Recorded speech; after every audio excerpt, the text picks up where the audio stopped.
people are awfully forgiving, or they just don't understand, what's been done to them.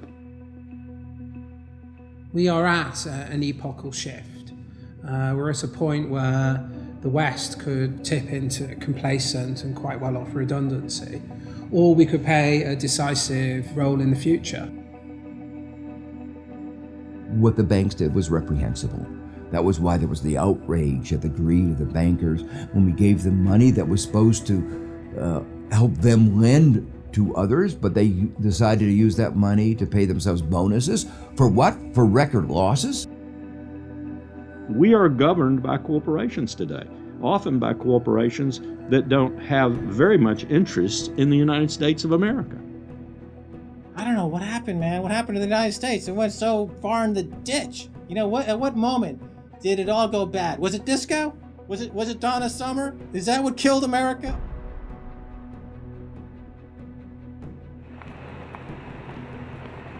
We are entering the age of consequence. A rapacious financial system, escalating organized violence, abject poverty for billions, and the looming environmental fallout are all converging at a time when governments, religion, and mainstream economists have stalled. War, conquest, famine, and death. The Four Horsemen are coming.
This is not a film that sees conspiracies. It's not a film that mongers fear. It's not a film that blames bankers or politicians. It's a film that questions the systems we've created and suggests ways to reform them. Over centuries, systems have been subtly modified, manipulated, and even corrupted, often to serve the interests of the few. We have continually accepted these changes, and because man can adjust to living under virtually any conditions, the trait that's enabled us to survive is the very trait that has suppressed us. Most societies have an elite tries to stay in power. And the ways they stay in power is not merely by controlling the means of production, to be Marxist, i.e. controlling the money, but by controlling the cognitive map, the way we think. And what really matters in that respect is not so much what is actually said in public, but is what is left undebated, unsaid. For centuries, gatekeepers have manipulated our cognitive map. But in 1989, a computer scientist by the name of Tim Berners-Lee implemented the first successful communication between an HTTP client and server. The World Wide Web was born. It has since unleashed a tsunami of instantly accessible, freely available information. Just as Gutenberg's printing press wrestled control of the cognitive map away from an ecclesiastical and royal elite, today the internet is beginning to change governments, finance, and the media. We are at the cusp of change. But to enact it, we must first understand the things that have been left unsaid for so long.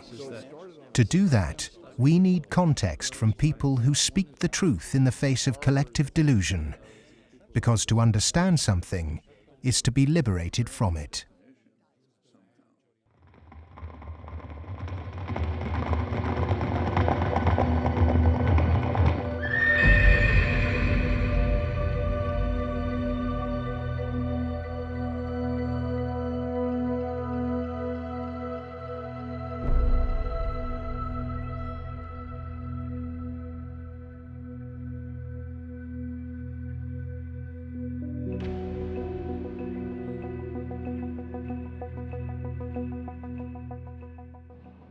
The end of World War II, we had 50% of the world's gross domestic product. We were making 54,000 airplanes a year, 7,000 ships, et cetera, and we were the new Rome.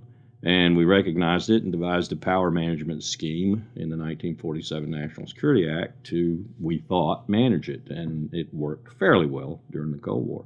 But we haven't done anything since, and I think that's another sign of our inability to grasp the new world, if you will.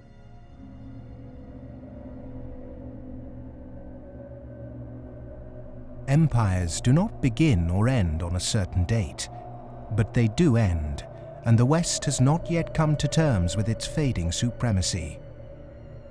At the end of every empire, under the guise of renewal, tribes, armies, and organizations appear and devour the heritage of the former superpower, often from within.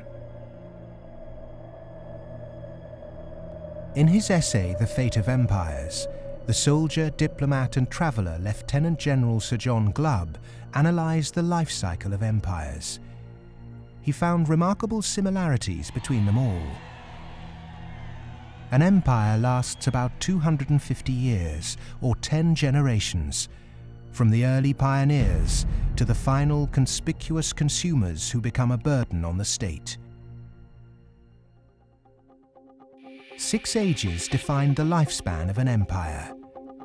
The age of pioneers, the age of conquests, the age of commerce, the age of affluence, the age of intellect, ending with bread and circuses in the age of decadence. There are common features to every age of decadence. An undisciplined, overextended military, the conspicuous display of wealth, a massive disparity between rich and poor, a desire to live off a bloated state, and an obsession with sex.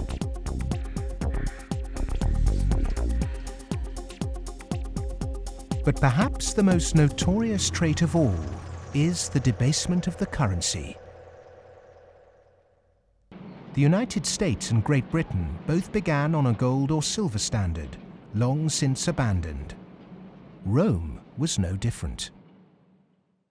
So it started on a principle that was very sound, and it was on a silver standard.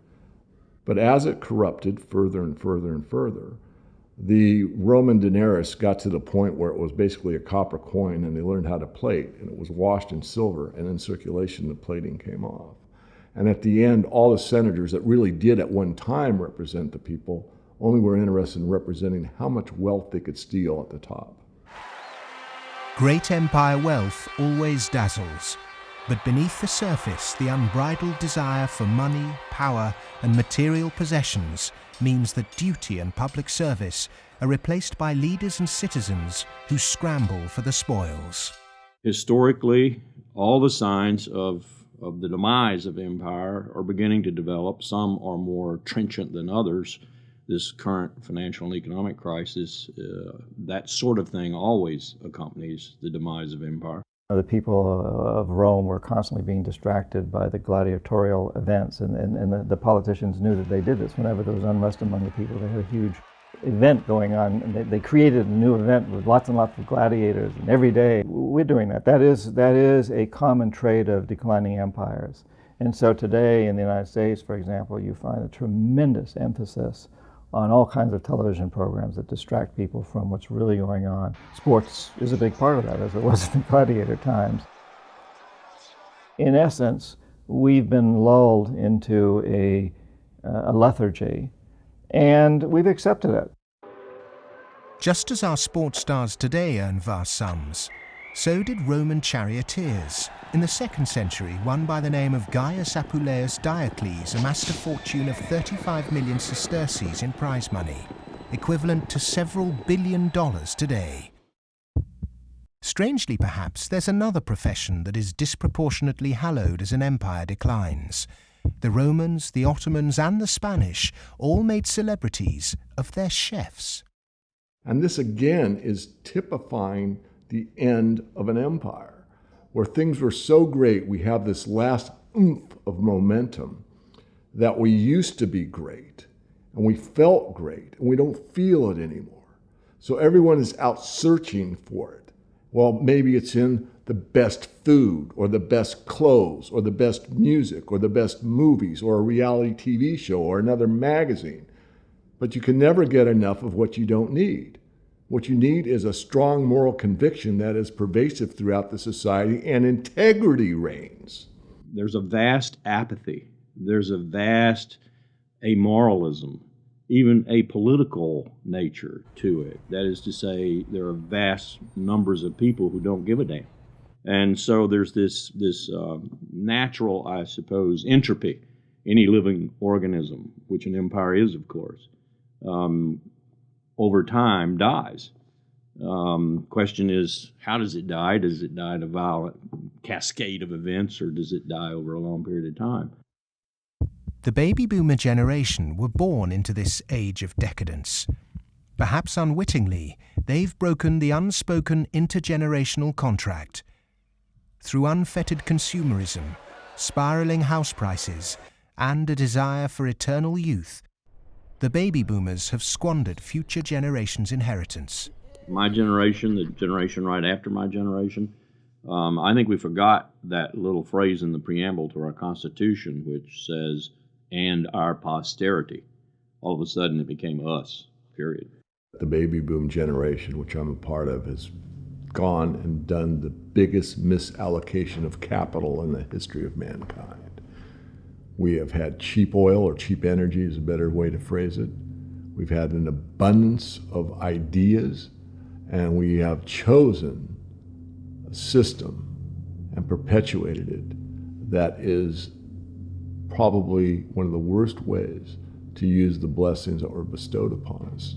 And we are going to pay a price for that. Human beings are inconsistent and paradoxical. We hope for peace and immortality, but continually invent new ways to destroy each other. We're capable of the kindest, most noble acts and the most horrific atrocities. Human beings are complex creatures.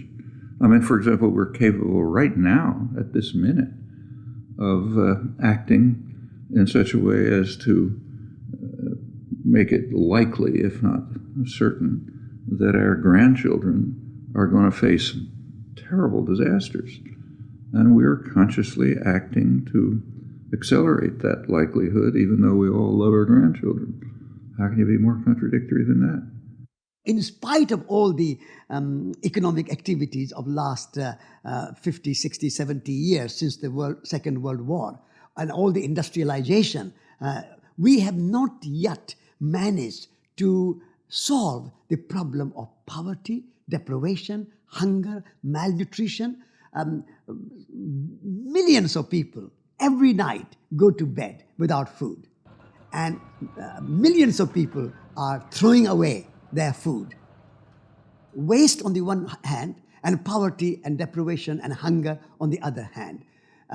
Malnutrition on the one hand, and obesity on the other hand. What kind of system have we created? Why, with such brilliant knowledge on the planet, are we still struggling to distribute wealth fairly? How has the human race developed a flawed system of government and economics that serves the few at the expense of the many?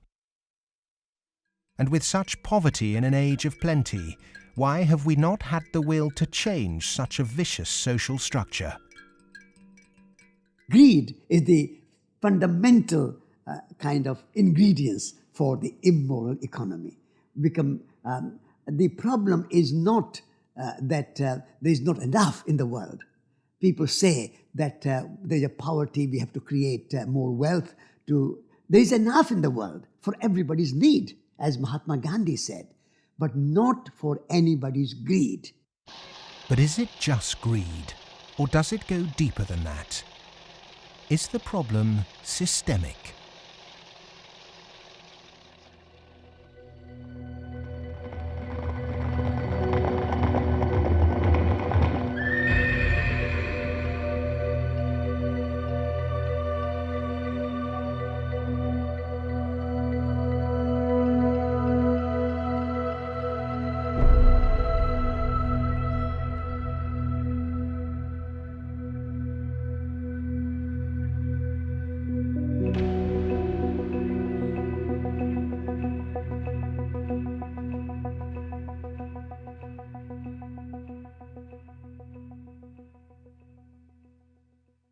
As a civilization, we've obviously had a great run. We've done very well. We had the Industrial Revolution. We survived that. We've built a lot of modern military technology. We've survived that so far. We built a banking system, and we're still struggling with that part of it. But we've had a good run. It's kind of like when I was working on Wall Street for 7 years. I had the experience some people would have. Let's say working at a meat processing plant, they become vegetarian. You work on Wall Street and you see how these banks like Goldman, JP Morgan, these other banks make money. When you see money, it kind of makes you sick. Well, I think if the people knew what the banking system is up to, as Henry Ford said, there would be a revolution tomorrow morning. The fact is, most people think that what a bank does is lend you money that someone else has put in the bank previously. But what a bank actually does, what a commercial bank does, is to create money from nothing and then lend it to you at interest. If I do that, if I manufacture money in my own home, it's called counterfeiting. If an accountant creates money out of nothing in the company accounts, it's called cooking the books. But if a bank does it, it's perfectly legal. And so long as you allow fraud to be legalized, then all kinds of problems are going to pop up in the economic system, which you can't do anything about. Private banks create money out of nothing and lend it at interest. Now, that sounds absurd. When I teach sophomores, about money and banking and how banks, they never believe it. And so you have to go through it again and again. Yes, banks really do create money. They really do. Here's how it happens. And it's absurd, and they're right to doubt that could possibly be what's really going on. But it is.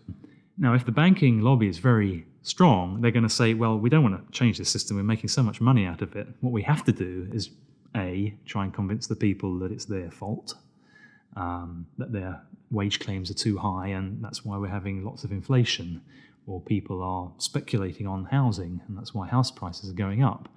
What they're not going to say is that this is happening because banks are creating money out of nothing and pumping it into the system, and that's why prices are going up. But how is it that we've ended up with a system in which banks have the power to create money? Since 1971, when President Nixon took the United States off what was left of the gold standard, the world has operated under a system of money known as fiat. The dollar, the pound, the euro are all government fiat currencies. Fiat is a Latin word meaning let it be so. It is the law that this government currency be money. Indeed, without that legal enforcement and the fact that we must pay taxes with this money, that dollar bill or that computer digit that represents a dollar would be pretty much meaningless. Only the government has the power to issue fiat money, but banks can create it through lending. Over the last 40 years, since this system of fiat money became the global norm, the supply of money has grown exponentially. In fact, we've seen the greatest growth in the supply of money in history. But who benefits? Of course, those that have the power to issue money, governments and banks. Then, those companies and individuals that get this money early. They can spend it before the prices of the things they want to buy have risen to reflect the new money in circulation. In other words, they get services, products or assets cheap. But prices soon rise, So holders of assets such as houses or shares will then see gains without there necessarily being any improvements to the company or house in question. Often this can lead to speculative bubbles. But what about those at the bottom of the pyramid? Those on fixed wages or incomes, those who live in remote areas, or those with savings? By the time this newly created money has filtered down to them, the prices of the things they want to buy have increased. Their savings buy them less, however, and their wages remain largely unchanged. In some cases, they have to take on debt just to be able to afford the things they were previously able to buy, which means they have to go back to the banks. In reality, this process of creating money only redistributes wealth from the bottom to the top of the pyramid, and thus that ever-increasing gulf between rich and poor gets bigger and bigger and bigger. Well, when you get off the gold standard and you go into a fiat money currency, combined with a fractional reserve banking system, you end up compounding debt faster than you can ever possibly produce to support that debt. So eventually you're going to find yourself back into debt slavery. And that's what's happened in the U.S. For every dollar of GDP, for example, in the U.S., it also creates something like $5.50 worth of debt, because this is what happens when our economy flips over and basically capsizes. And of course, the government solution now to address all the problems is basically to create more debt. You can never get enough of a currency that doesn't work. You can print it till kingdom comes, but you can't print wealth, and you can't get yourself out of debt by making more debt. If you could print wealth, Zimbabwe would be the largest, most prosperous country on the planet. We all know it doesn't work. Of the money in the world today, 97% of it is debt. The French philosopher Voltaire once said, "All paper money eventually returns to its intrinsic value, zero." For 3 generations, the world watched the fight between capitalism and communism. But in the 1980s, the Russian economy started to collapse. The Soviet Union capitulated, and so-called capitalism reigned supreme.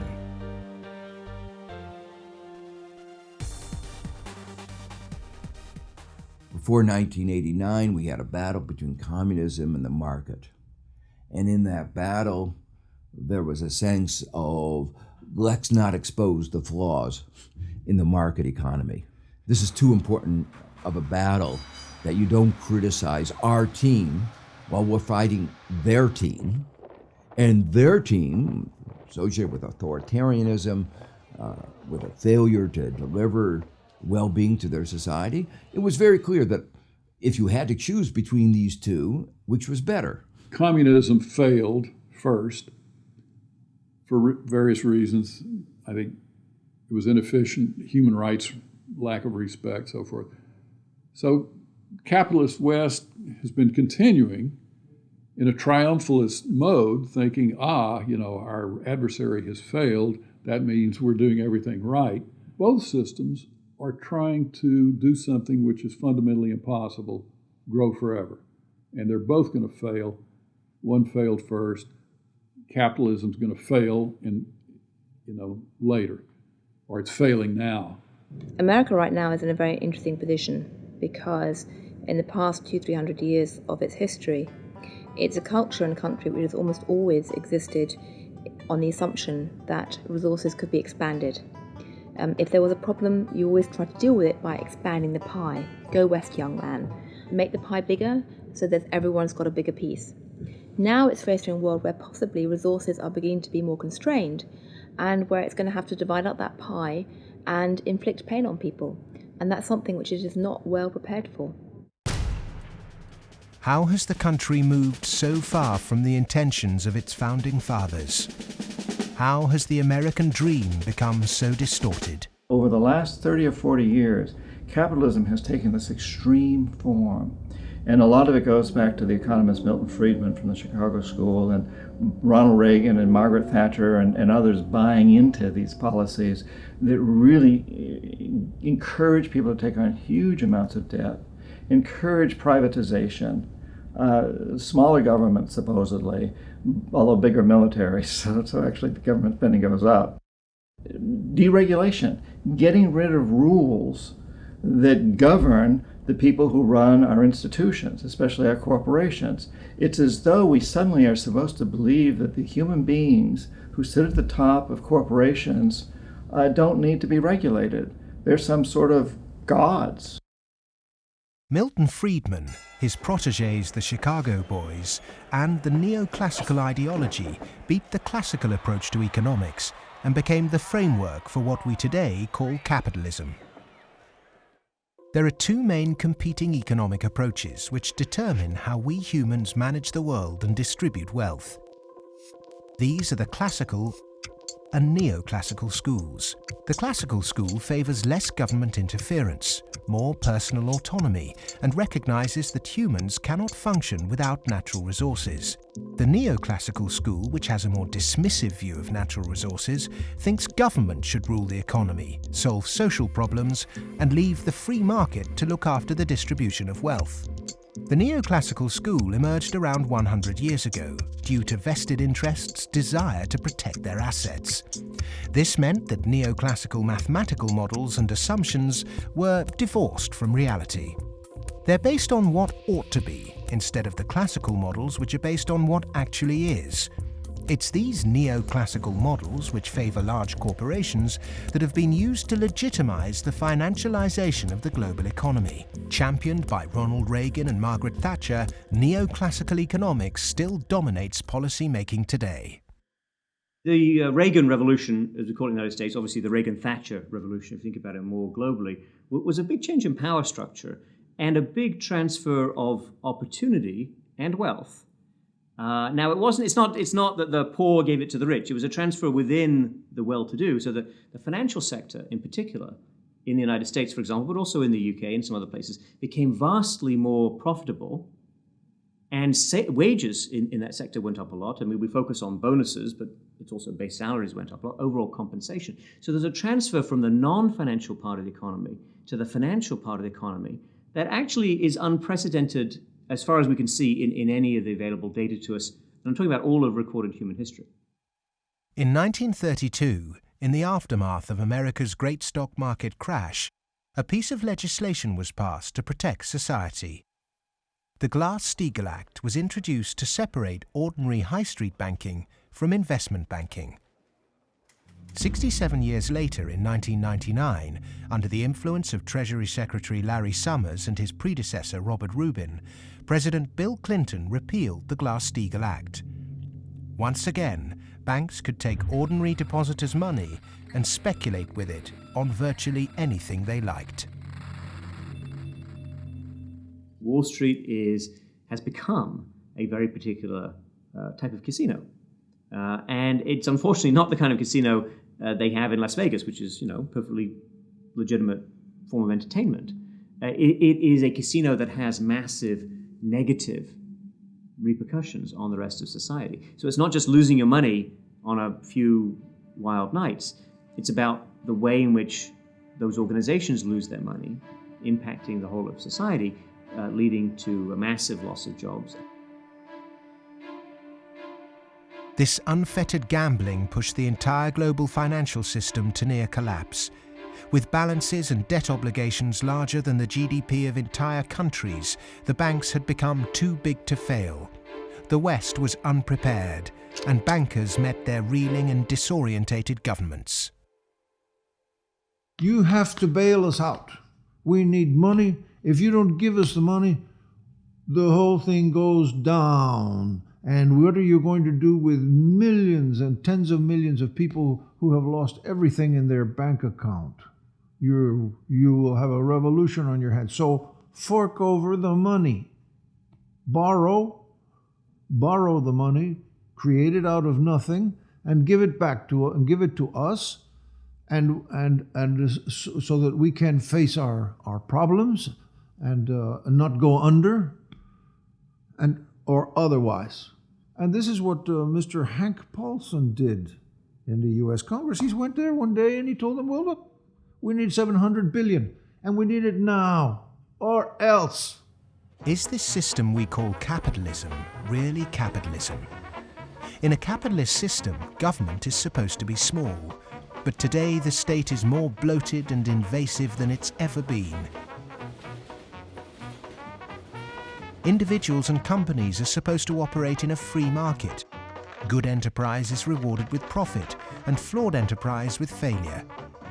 But during the 2008 banking crisis, the people saw the Western economic system divided in a way they were told could never happen. Socialism for the rich, capitalism for the poor. And in America, for example, the banks that got in trouble got bailed out by the government. That's socialism. And people are arguing against socialism in America, and yet it's probably the most socialist country in the world right now. We have a system which isn't even a proper capitalist system. Rich people make mistakes that they don't get punished. Poor people make mistakes that they get punished. Yeah? Or even worse, that they don't make any mistake and they are forced to pay for the mistakes of the rich.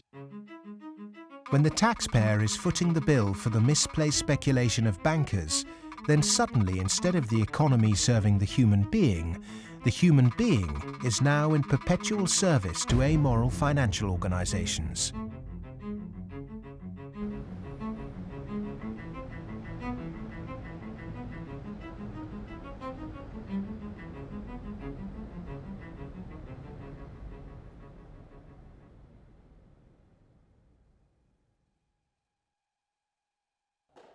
It was the head of the Federal Reserve Bank, Alan Greenspan, who after 9/11 slashed interest rates to encourage lending.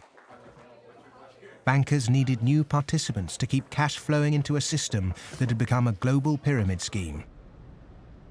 All this newly created money entered the housing market and created unprecedented inflation.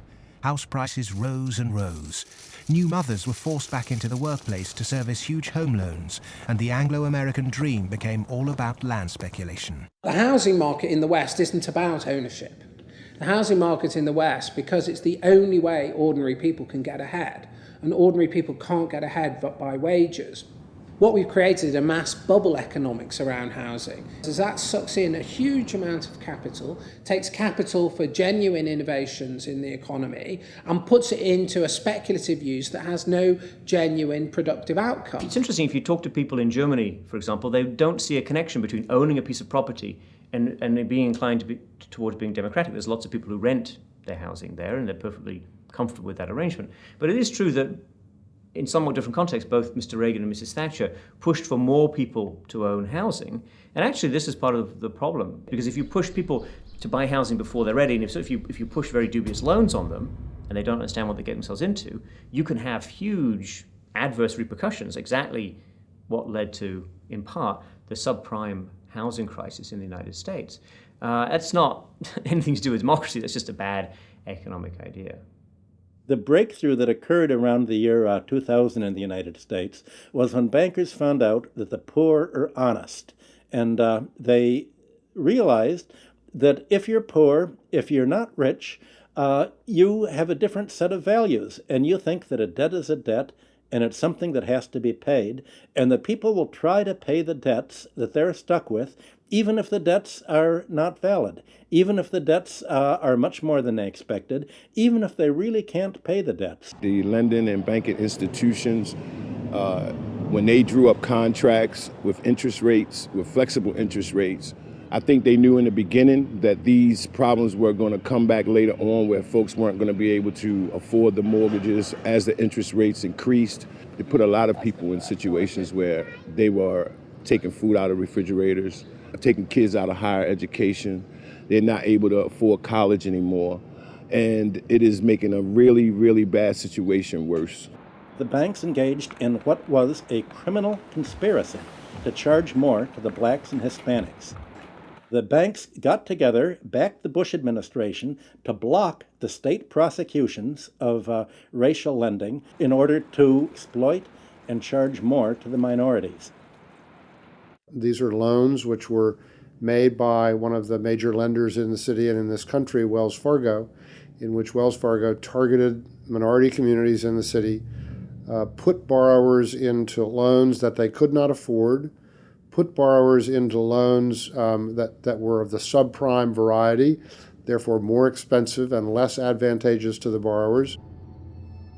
Hiding predatory lending practices in the small print of complex financial products was only ever going to enrich one set of interests. Many of the communities in which African Americans live in the city were establishing momentum. There was development activity that was occurring. We were seeing signs of vitality in many of these communities, and the results of the Wells Fargo foreclosures and the subprime lending practices of that lender and others has significantly impaired that progress and brought it to a halt. They're not worrying about, they don't come in the heart of it.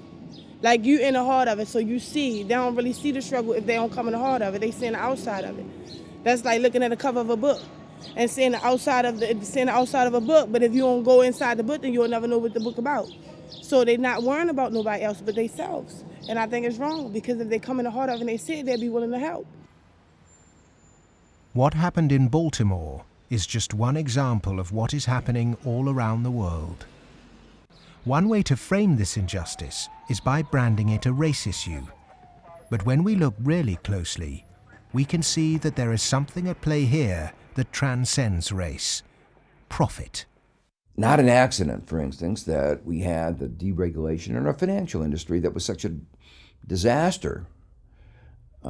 The lobbyists of the finance industry amount to 5 per congressperson.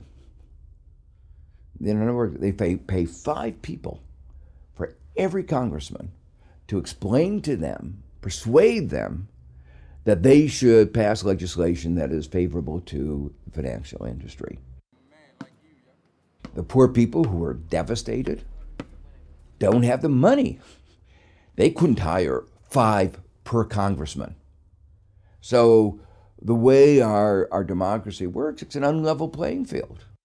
The financial sector has acquired enormous power, partly through political contributions, so buying favors, but mostly through ideological control, convincing people that finance is good, more finance is better, and unregulated finance without limit is best. And that is really the cornerstone of this, what we call in the United States, the Wall Street-Washington corridor. I mean, if people need any proof as to who's controlling Washington, when the bailout came after Lehman Brothers collapsed, 80% of the population was against the bailout. Notwithstanding that, the Congress passed the bailout, just showing, in my view anyway, that it's really under the control of banking interests. It's not a reflection of good democracy when a company, a group of companies, an industry, says our interests are more important than the national interest. How can that happen? Very easy. That's the role of campaign contributions, lobbying, in America's political structure. We have a flawed democracy. This is an advanced oligarchy in the sense that its main mechanism of control, if you like, is through convincing people that you really need, for example, the 6 biggest banks in the United States in the particular form they exist today, with the very light level of regulation. And if you don't have them, if you try to change that, all kinds of awful things will happen. And this is not really blackmail. I mean, it sounds like blackmail, but they convince you it's not blackmail, it's just that's the way the world is. There's nothing you can do about it. Oh my goodness, you just have to cooperate with them. It's very clever. The Fed is essentially the lobbyist for the commercial banking system. When you say you want to turn regulation over to the Fed, you're saying the financial sector and Wall Street should be self-regulated. And the Wall Street has veto power over whoever is going to be the head of the Federal Reserve. As long as you give veto power over the regulators to Wall Street, as long as you pick the bank regulators from the banking industry itself, you can forget any thought of calling it regulation. It's deregulation, and to call it regulation instead of deregulation is using Orwellian doublethink. Democracy is government by the people. Plutocracy is government by the rich. In a typical plutocratic state, economic inequality is high, social mobility low, and because of continuous exploitation of the masses, workers find it nearly impossible to climb out of poverty. The equal voting rights movement in the early 20th century abolished a system where rich people had more votes than poor people. But today, lobbying has put pay to that and reduced the American political system to a mere clearinghouse for the concerns of the rich.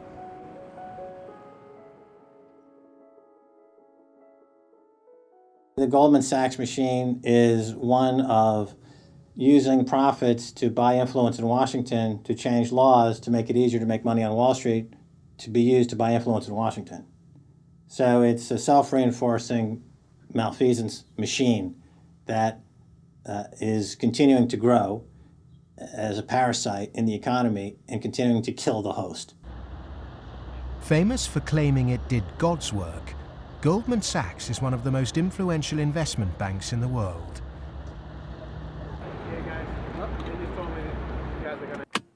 Its alumni often occupy positions of great influence in governments and central banks. In September 2008, barely a month before the stock market crash, Goldman, supposedly a pillar of the free market, changed its banking status from investment to commercial. This meant it was now eligible for state protection. Socialism for the rich, right there. Goldman Sachs are extremely efficient at what they do. Their task is to make money. They make bank robbers like Willie Sutton look like modest amateurs. They're huge bank robbers, but it's legal. The system is set up so that they can do it. In the recent years, they've been selling securities put together from mortgages that they knew were worthless.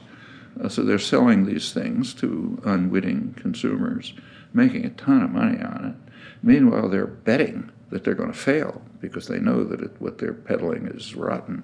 So they placed bets with it's called credit default swaps and other things with a huge insurance company, AIG, and that was insuring Goldman Sachs against the failure of the stuff they're peddling. During America's subprime collapse, Goldman traders Michael Swenson and Josh Birnbaum made a $4 billion profit by short-selling junk mortgages.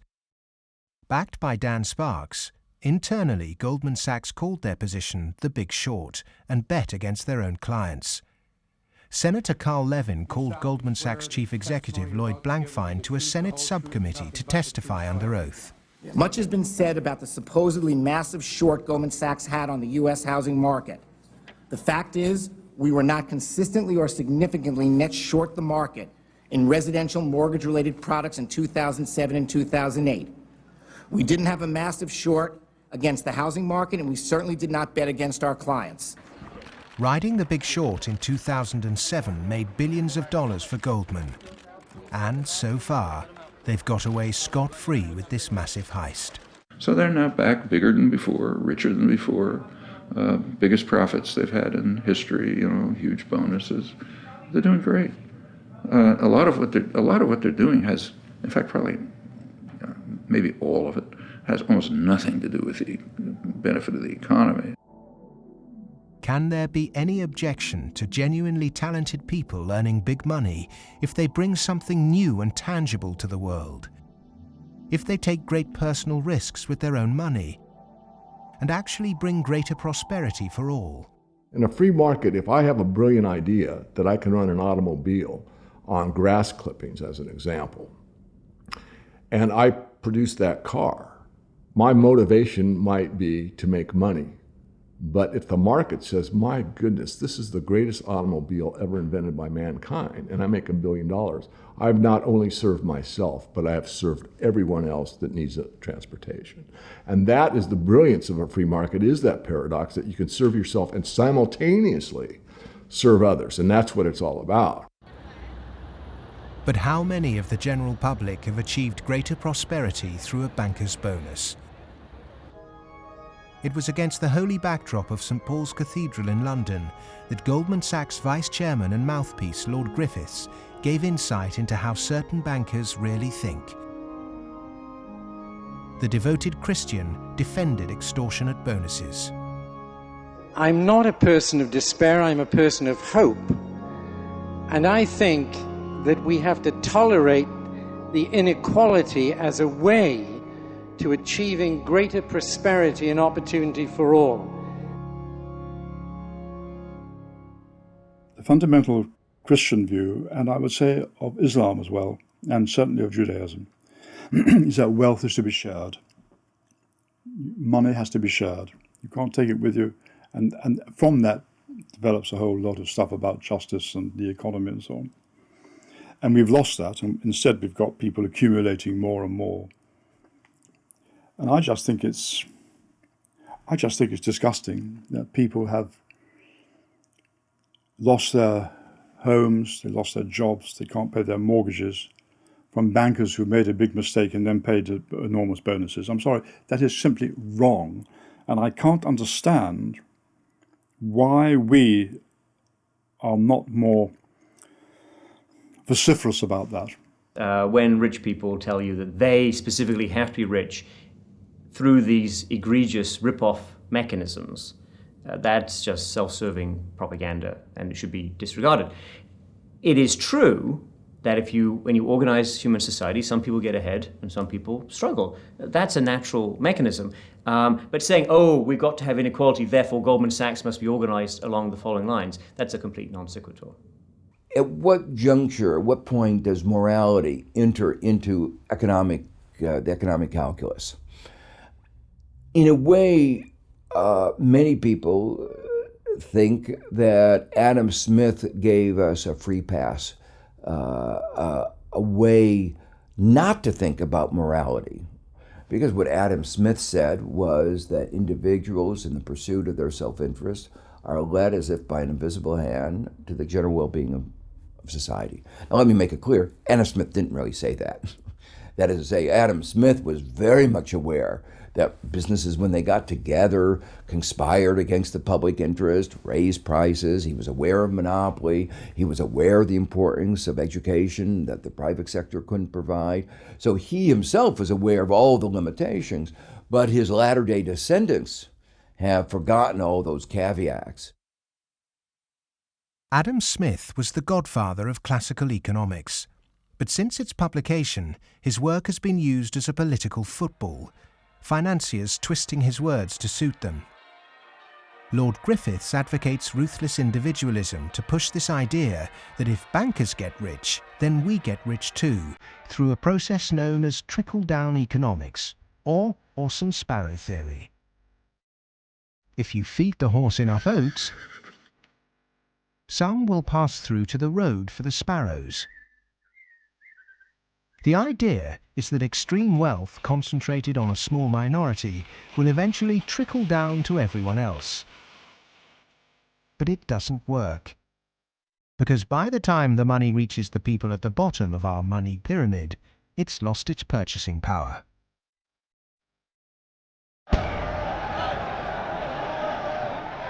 But the public are now confused as to why our political leaders have allowed this to happen, and quite naturally now ask why. Because our political processes are badly flawed.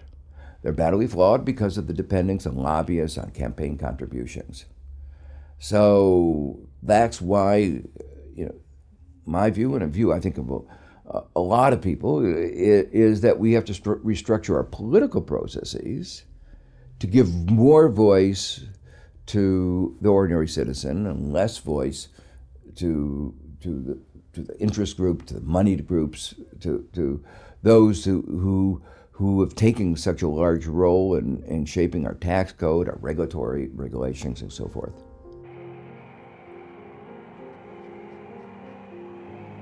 I stood on the front step of Colin Powell's house, and I look at him and say, what next, boss? And he said, what do you mean? And I said, what next? Where are you going next? I'm going to write my book. I said, no, I know you're going to write your book, but you're not going to do that for the rest of your life. Where are you going next? He said, maybe a cabinet position, but first, money. I said, money? He said, yeah, millions. That's the only way you can be a cabinet officer in the American government. Oh, wow. The Democrats and the Republicans are beholden to corporate interests, and until they become unbeholden to those corporate interests, we will never have a well-governed republic.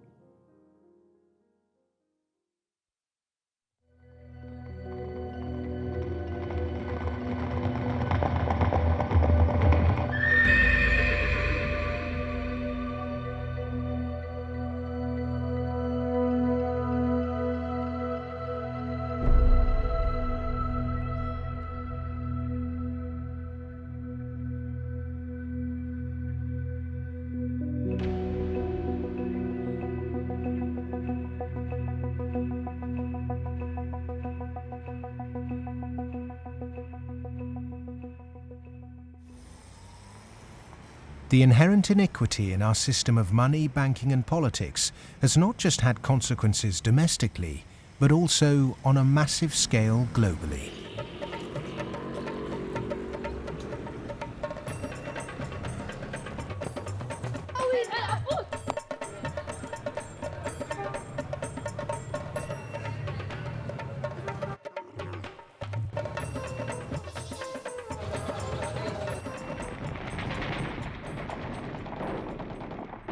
Western leaders have presented their military campaign in Iraq, Afghanistan and Pakistan as a moral obligation.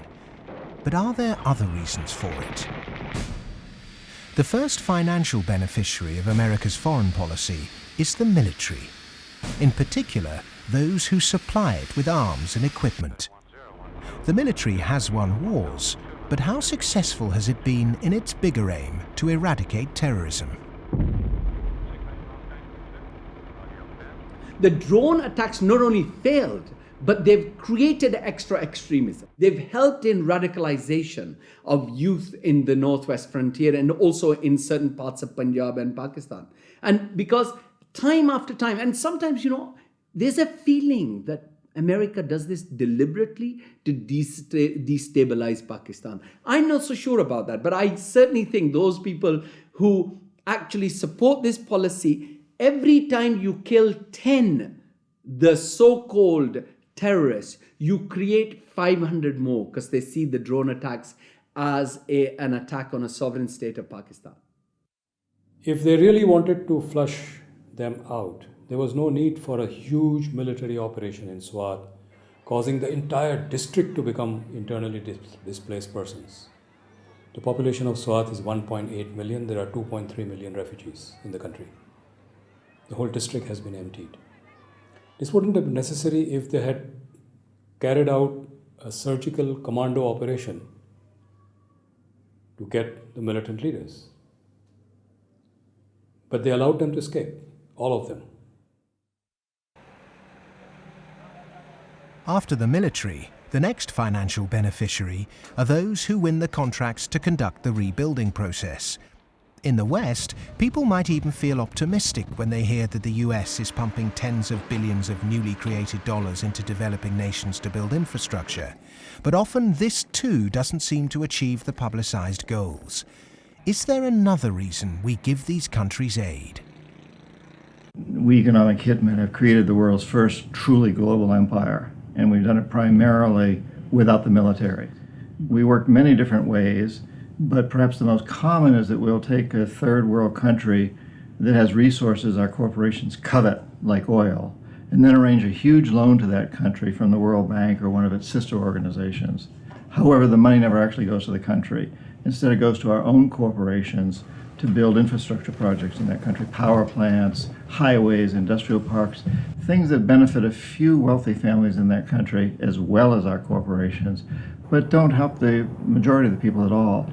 They're too poor to buy electricity or drive cars on the highways. They don't have the skills to get jobs in industrial parks, but they're left holding a huge debt.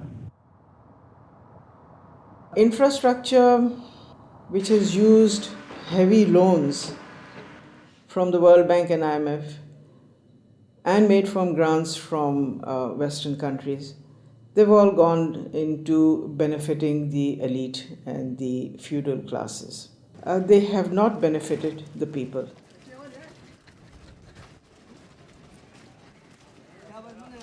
A lot of money goes to these consultants and companies from the West who charge huge amounts of money, and actually the real money on projects and on ordinary people is very limited.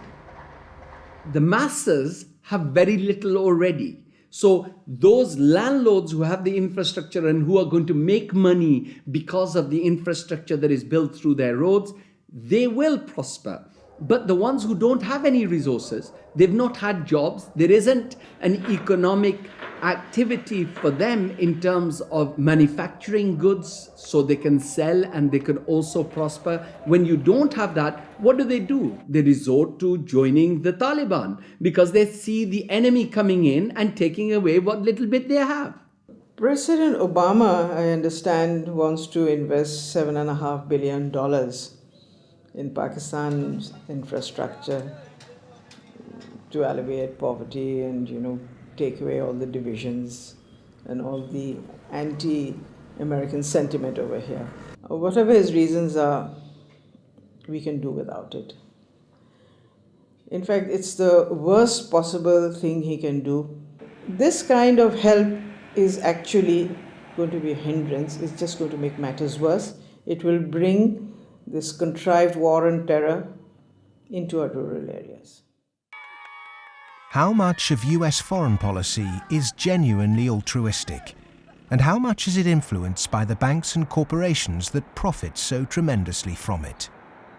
America's evangelism of democracy is riddled with contradictions, not least of which this idea of promoting democracy at the point of a gun, or opposing regimes which are democratic but not in the way that America wants.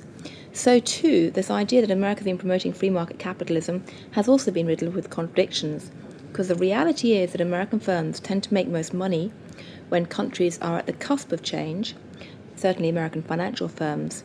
And in a sense, they want markets that are changing structurally, but not too free and too transparent, because they make money when markets are a bit opaque.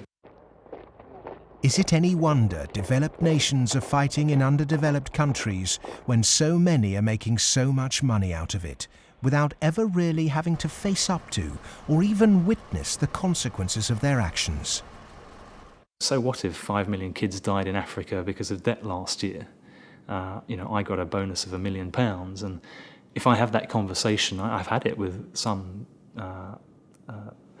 bankers who've been in the business a long time, and they listen politely, very polite, very charming, and at the end they say, "Well, Tariq, it's lovely meeting you again," and they go back to the office and do another loan deal for Tanzania or something. I've known a lot of terrorists, quote unquote. I've met them, I've interviewed them for books, I've known them since I was an economic hitman. I've never met one who wanted to be a terrorist. They all want to be with their families back on the farm. They're driven to terrorism because they've lost the farm. It's been inundated with water from a hydroelectric project or with oil from oil derricks. Their farm's been destroyed. They can't make a living for their kids. Or in the case of the Somali pirates, their fishing waters have been destroyed. And that's why they've turned to this. It isn't because they want to be pirates or terrorists. Now, there may be a few crazy people. There are a few crazy people with their nuts loose. There'll always be serial killers. There'll always be crazy people. Maybe Osama bin Laden's one of them. But they do not get a following unless there's a terrible injustice going on. And people are starving and they're deprived. And then they will follow these crazy people because they seem to offer an alternative. If we want to do away with terrorism, if we want to have what we in the United States call homeland security, we've got to recognize that the whole planet is our homeland. What does the word terrorist actually mean? Many terrorists would sooner describe themselves as freedom fighters. Could it be that the charge of terrorism could just as easily be made against Western corporations, speculators, and policymakers? When we talk about terrorism, it means what they do to us, not what we do to them. And what they do to us can be pretty ugly, although it's not even a fraction of what we do to them. I mean, take, say, 9/11. That was a pretty serious act of terrorism, maybe the worst single act of terrorism in history. But it could have been worse. I mean, suppose, for example, that Al-Qaeda had bombed Washington, bombed the White House. It killed the president, installed a harsh military dictatorship, brought in a bunch of economists who drove the economy into its worst disaster in history. Well, that would have been worse than 9/11. And I'm not making it up. It happened. What's called the first 9/11 in South America, namely in Chile. On the 11th of September 1973, the democratically elected Chilean president Salvador Allende was overthrown in a coup. A dictatorship under Augusto Pinochet was established that ruled Chile until 1990. There was the systematic suppression of all political dissidents. Thousands were imprisoned and murdered. Who was involved in that first 9/11? It's not hard to find them. Right in Washington and London and so on. But that's off the agenda. It doesn't count. There's a principle of ideology that we must never look at our own crimes. We should, on the other hand, exult in the crimes of others and in our own nobility in opposing them. The root causes of so-called terrorism will not be solved by increasing economic inequality. If governments really are serious about combating terrorism, then they must start with real structural reform back home. As long as banking empires chase infrastructure and debt deals in pursuit of profit, the West will continue to export injustice through finance. Millions more will be displaced. Terrorism will thrive, and neocolonialism will continue to end more and more lives around the world.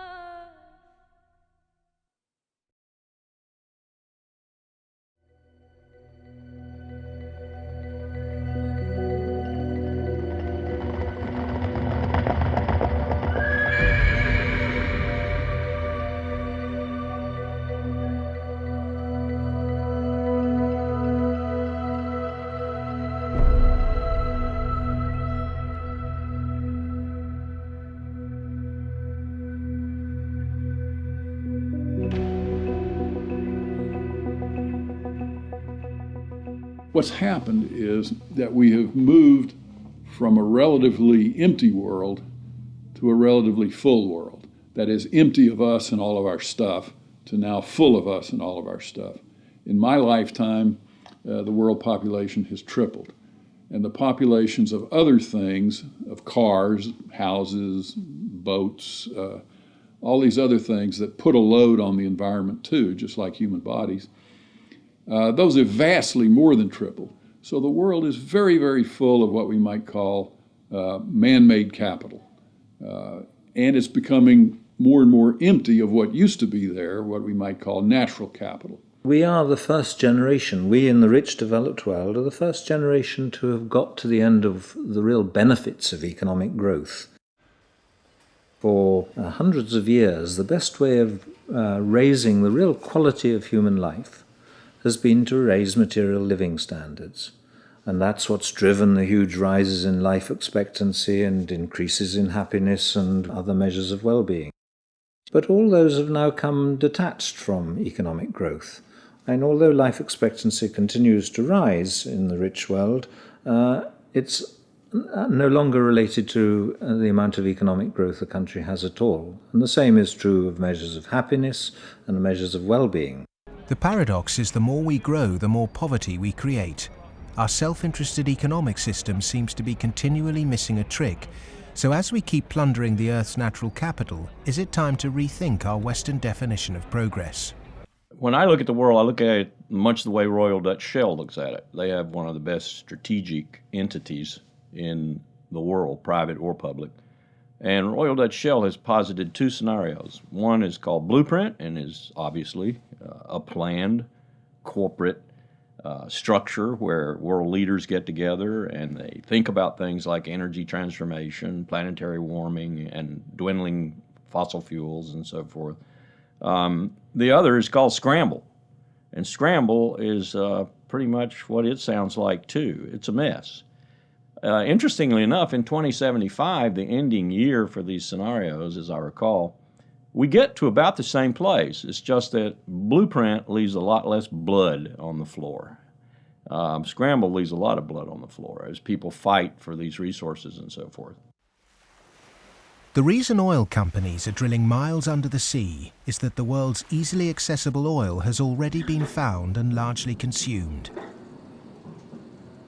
Not only are oil supplies dwindling, major new metals discoveries are becoming increasingly rare. 40% of the world's agricultural land is seriously degraded, and ever more volatile yields continue to be unevenly distributed.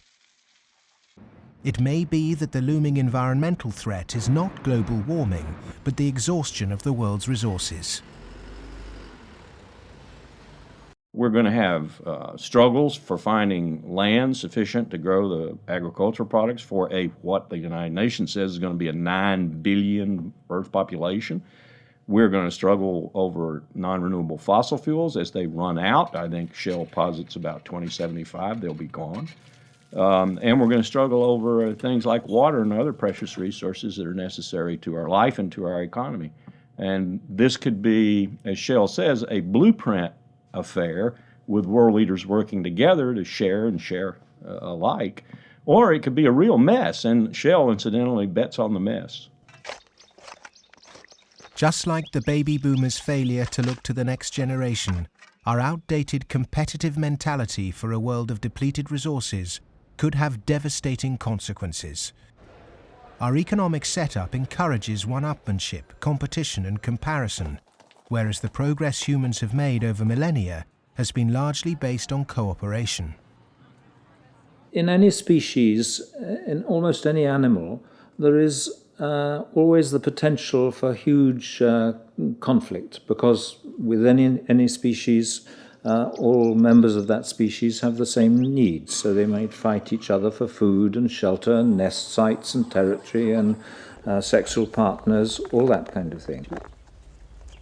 But human beings have always had the other possibility.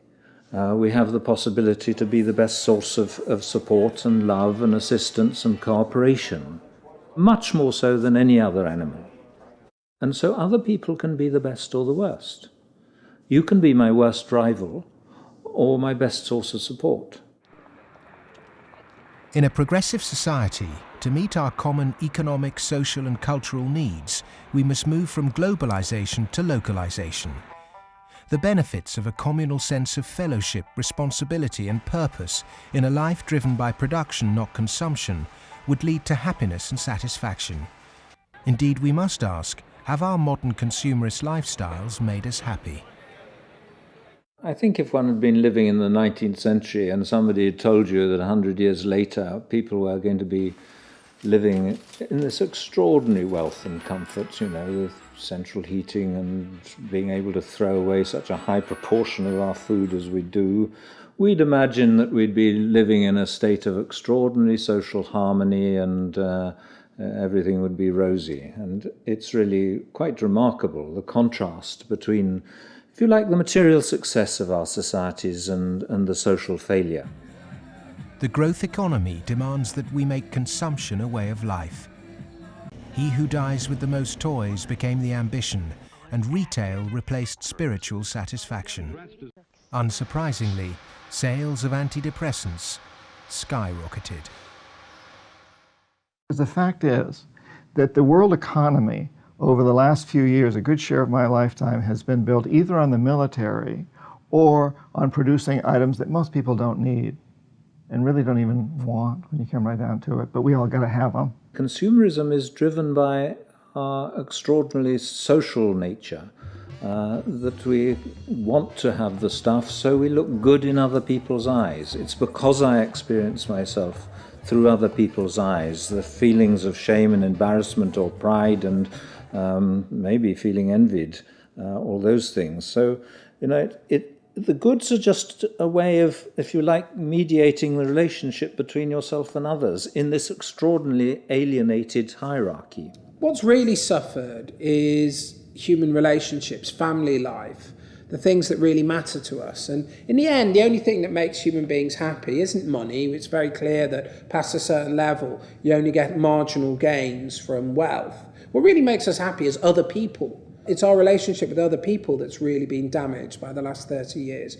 We trust them less, we have less interaction with them, we bond less than ever before, we marry less and marriage is under more threat than ever before. And all the associations that represent sort of permanent, unconditioned human affection are being eroded or damaged. And that's the real legacy of the last 30 years. And in some sense, we've got to recover and rehumanize our lives. Otherwise, not only will they be nasty, brutish and short, but they'll be lonely.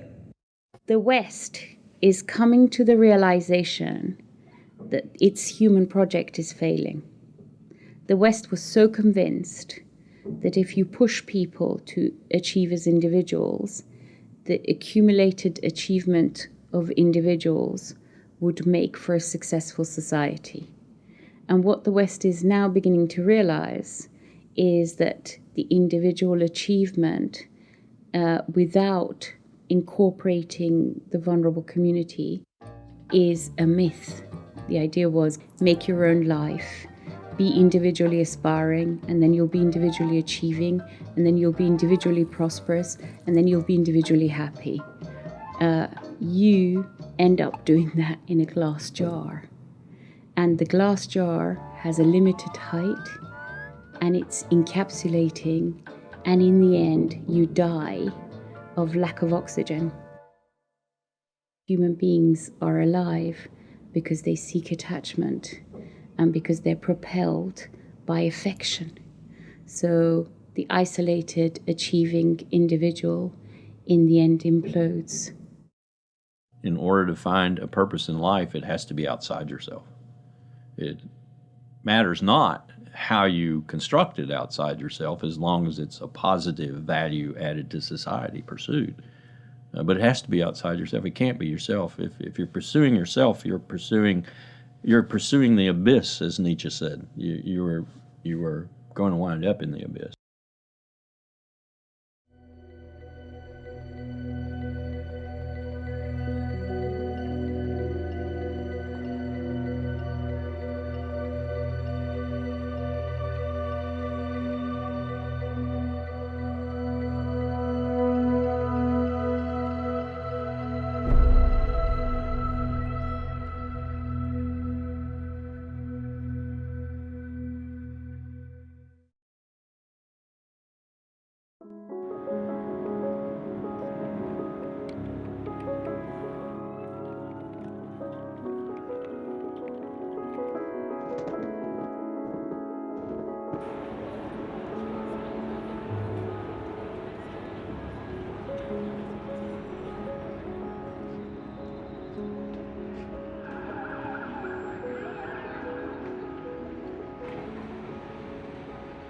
One of the most powerful cultural frameworks that shapes the way we think today in the West is the Hollywood film construction. And it follows a particular cultural pattern in that there is a beginning, there is a middle and an end, there is drama, tension, there's resolution, there's usually a goodie and a baddie, and there's usually a story told through the medium of human beings.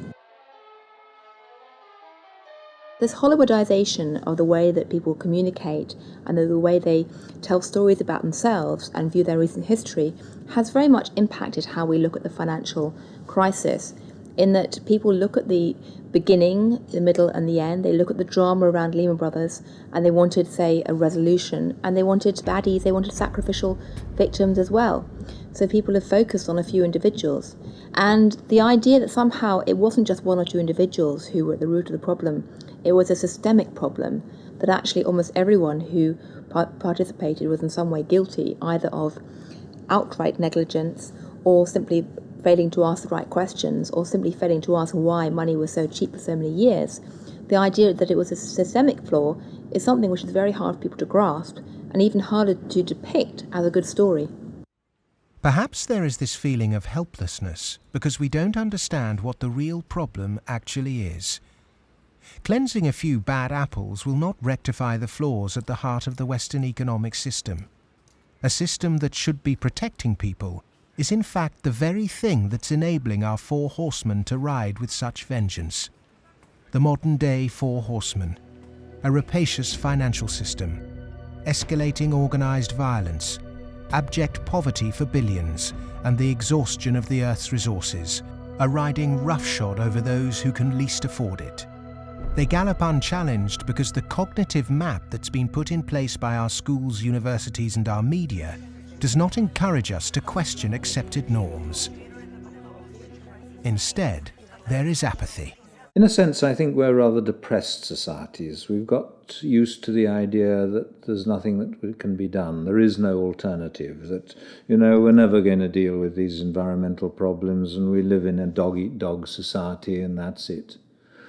I think what we have to take away from this is a recognition that most of these problems can be very substantially improved by making our societies more equal, reducing the income differences, and that also helps us to solve the environmental problems. We can reach a society that is qualitatively better for all of us.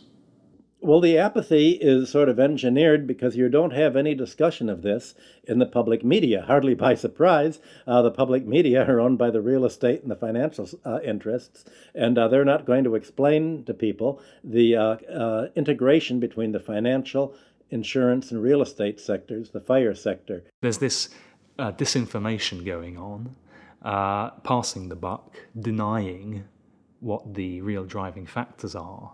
All of these are common strategies. In fact, even in education, you can see that banks have helped to set up universities. They've funded them. They fund think tanks. They have educational foundations. They own newspapers. All of this stuff is going on as a kind of propaganda exercise so that the people don't actually work out what the problem is. You should not assume because you don't have a background in economics or in law that these issues are somehow too complex for you. They're not complex at all. It's very simple. It's about power, and it's about democracy, and you understand that just as well as I do. One source of this disinformation is the Neoclassical school of economics. These economists and academics have been successful in convincing the world that their models were gospel. But just as Gutenberg's printing press was revolutionary in the 16th century, today we're at the dawn of internet enlightenment, which will remove the cloud of ignorance upheld by academic and media gatekeepers. Education can be a form of mass mind control, and it's astonishing that today neoclassical economics continues to be taught in all Ivy League universities. I do get letters from students in economics departments at other universities. They're into some graduate program or something, and they say, I just read such and such that you wrote, and this is the kind of thing that interests me. I'm stuck in this program here in which, I can't even talk about any of that. What's your advice? What should I do? What they're teaching you is what you're going to have to oppose, a lot of it. I mean, some of it's useful. But so some of it's useful, go ahead and learn it. And the other reason for learning the rest of it is know your enemy. An individual might not be able to change the system, but they can change themselves. If we're not offered proper education, we must begin our own. And a good place to start is to become reacquainted with the classical economists, and with something that so few question, but that affects us all, our system of money. If the monetary system of the world is not reformed, then we are headed towards the end of industrial civilization. I won't say that we're going to the end of humanity, but it's just going to be an absolute collapse of our world as we have known it, because it cannot function on fiat money. And none of those who are responsible for this want to admit it, but that is the fact. The fiat system of money is a man-made law, and it's been abused. Is there a form of money whose law is not set by man?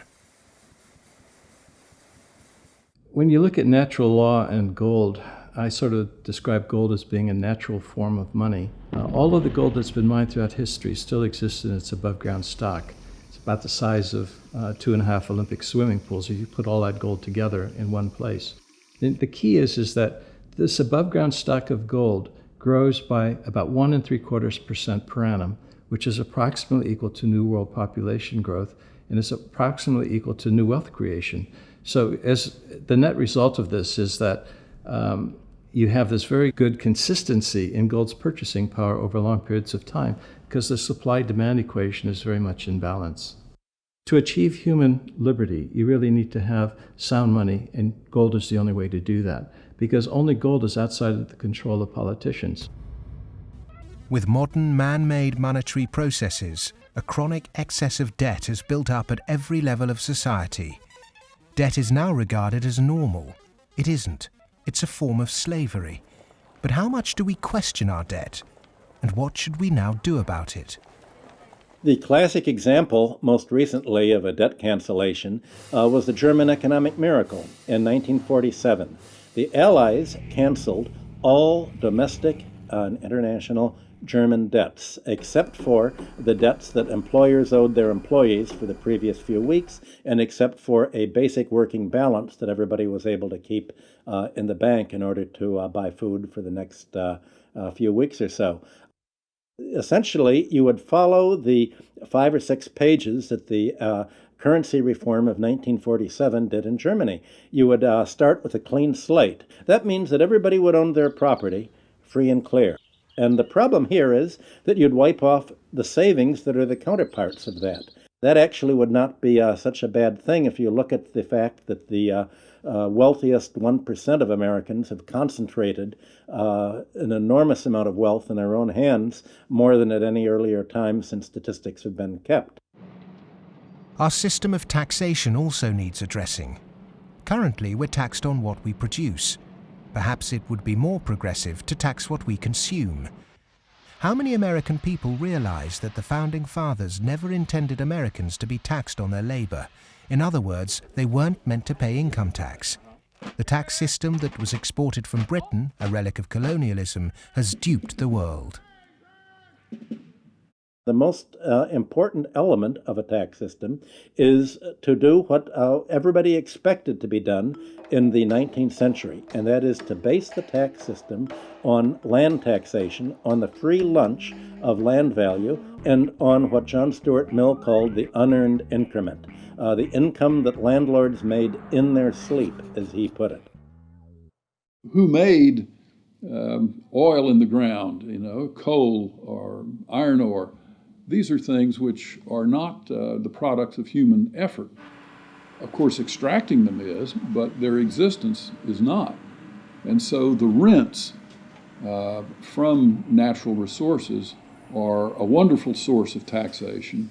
Nobody made them, and when you do tax them, you cause all of us to use them more efficiently. So this seems like really the excellent thing to tax, rather than labor and capital.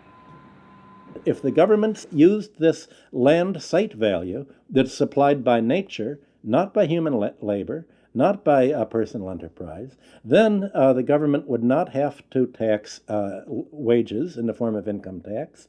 It wouldn't have to imply sales tax that add to the price of doing business, and it wouldn't have to add the proliferation of business taxes. This tax system, advocated by all the classical economists, would begin to address global poverty, as it would allow citizens in developing countries to keep their resource wealth. In developed countries, it would begin to address our housing and debt crisis and unleash the kind of entrepreneurship needed to refloat our economies.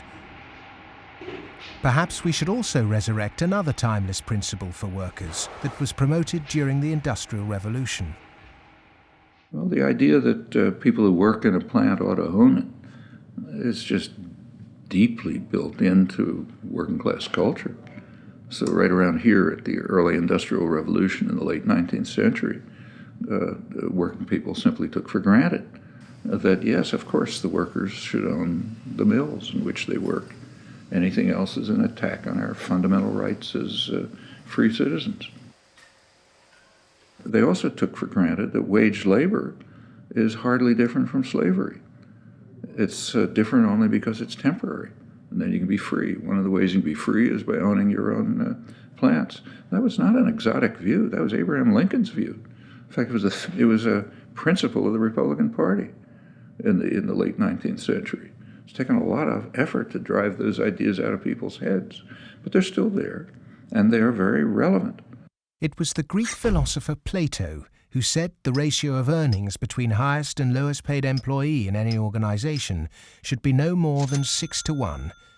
In 1923, banker J.P. Morgan declared no more than 20-to-1 was optimum. Yet today's salary difference between top and bottom earners in global corporations can be higher than 500 or 1,000-to-1. When you're up in the range of 500-to-1 inequality, the rich and the poor become almost different species, no longer members of the same community. commonality of interest is lost. And so it's difficult to form community and to have good, friendly relationships across class differences that are that large. When the public do vent their outrage at inappropriate earnings, the common defence is to move the debate to the psychological realm and quote mercurial British economist Herbert Spencer.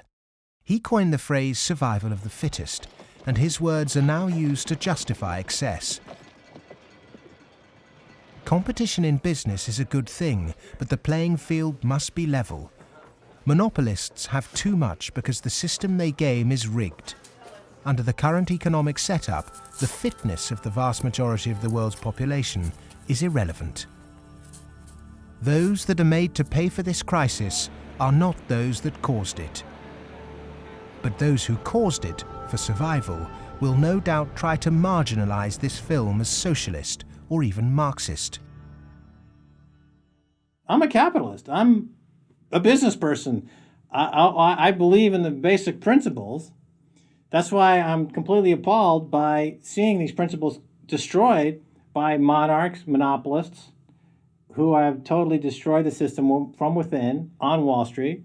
And this is completely unacceptable. I'm a capitalist. I think capitalism can do it. It's not a question of getting rid of capitalism. It's a question of getting rid of this terrible form of capitalism. Capitalism, more broadly understood as market economy, not only has a future, I can't see the future of the world without it. But the question is, what kind of capitalism? What kind of market economy? A system of reformed capitalism built on independent money, a tax system based on consumption, not income, and employee-owned businesses would begin to build an economy that's not dependent on constant growth to service its debt. We've endured the so-called free market for centuries, but far from being free, it's led us to destroy nature and each other in a vain attempt to progress. It's absolutely ludicrous to suggest that somehow there is a scientifically defined boundary of the market that we should never change. And of course, that's what the free market economy wants you to believe. Because once they convince you of that and claim that, on top of that, claim that they have the truth because they are PhDs in economics, then they can tell you whatever they want, and then you'll have to accept it. But that's where we have to take these guys on. Politics is about drawing the boundary of the market. When you think about it, a lot of things have been taken out of the market over the last 2-3 centuries. 2-3 centuries ago, you could buy and sell human beings, child labor, a lot of things that you wouldn't imagine you could buy and sell today. So, over time, we have redrawn this boundary, and there's nothing wrong with redrawing the boundary again. Things that were considered absolutely reasonable in the 1850s, like selling any chemical on a street corner and telling you that it's a pharmaceutical drug that will be good for you, things like that were absolutely commonplace then, are now serious criminal offences. Well, the same thing will be true of active money management in 100 years. The breakdown we saw in the Great Depression and witnessed again at the beginning of the 21st century occurred because in the name of growth, much was taken out of the system by those who contribute very little. Multinational corporates and banks will always want to grow without having to compensate those people who actually do the work to produce the surplus. In the past, every time too much was taken by those who contributed little, people rose up to halt the violent practices enacted by a tangible enemy. Today, the question is, with such a formless enemy pervading every element of our economic and democratic process, can it be done again? Of course it can be done again. Look, it's a cycle. We're not debt peons, but maybe rats running around a little wheel in somebody's big cage somewhere. The finance rises. Finance becomes organized. You make a lot of money in banking. It's easy to go out and buy politicians. But the essence of democracy, the essence of American democracy, is this is a repeated confrontation, a repeated showdown. And in the 1830s, Andrew Jackson beat the second bank in the United States. In the early 1900s, Teddy Roosevelt beat J.P. Morgan and John D. Rockefeller. In the 1930s, Franklin Delano Roosevelt, FDR, beat everyone from Wall Street. And now we have to do it again. the one single thing that makes me optimistic rather than cynical, pessimistic, is my students. First, I do not see the desire to go to Wall Street amongst them. I see the opposite.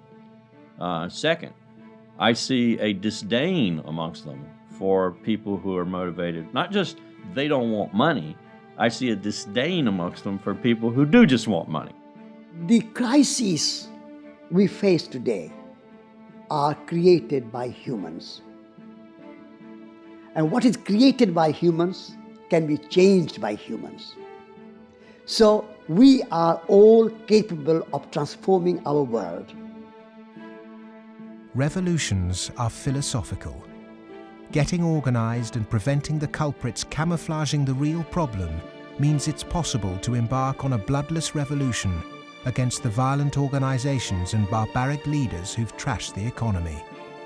Central banking, rigged capitalism, land speculation, income tax and neoclassical economics have corporatized democracy, stunted progress, perverted the course of human destiny, and compromised the future of this planet.